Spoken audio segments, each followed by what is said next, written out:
برسیسا جو ہے ایک بڑا عابد تھا، اللہ کی عبادت کرنے والا اور بہت نیک راہب مونک تھا۔ 3 بھائی جہاد کے لیے جانا چاہتے تھے، لیکن ان کی ایک بہن تھی۔ انہوں نے سوچا کہ برسیسا سے بہتر کون ہوگا جو ان کی بہن کی دیکھ بھال کر سکے۔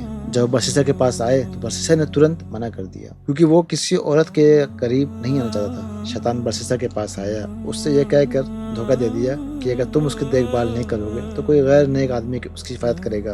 تم سب سے زیادہ نیک ہو، یہ اللہ کی خاطر کرو۔ برسیسا مان گیا، لیکن اس کی شرط رکھی کہ وہ عورت اس کے جو عبادت گھر تھا اس کے پیچھے رہے گی اور وہ اپنے جو ٹیمپل تھا اس میں رہے گا۔ شروع میں برسیسا کھانا بنا کر اپنے دروازے کے باہر رکھ دیتا تھا اور وہ عورت آ کر کھانا لے جاتی تھی۔ شیطان نے پھر وقت کا فائدہ اٹھایا اور برسیسا کو آ کر بولا، وہ عورت اتنے دور سے آتی ہے، کتنا ہو سکتا ہے، تم کھانا اس کو دروازے پہ جا کر رکھو۔ برسیسا مان گیا۔ تھوڑے وقت کے بعد شیطان نے پھر کہا کہ وہ بہت اکیلی ہے، اس سے کسی سے بات کرنے کو نہیں ملتا۔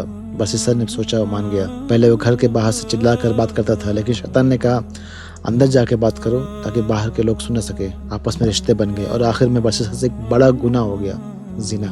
اس کے بعد اس عورت کو بچہ ہوا۔ شیطان دوبارہ برسیسا کے پاس آیا اور کہا، اگر بھائی واپس آئے اس لڑکے کو دیکھا تو تم کیا جواب دو گے؟ تم کو ثبوت مٹانا پڑے گا۔ برسیسا نے اس بچے کو قتل کر دیا۔ شیطان پھر سے آیا اور کہا، کیا تمہیں لگتا ہے کہ وہ عورت چپ رہے گی؟ اسے بھی مار دو۔ تو برسیسا نے اس عورت کو بھی قتل کر دیا۔ ساتھیوں، برسیسا کی کہانی سب سے اہم سبق یہ ہے کہ شیطان کا سب سے خطرناک وار عبادت اور نیک نمی کے پردے میں آتا ہے، اور چھوٹا سا گناہ بھی آخر میں شرک تک لے جا سکتا ہے۔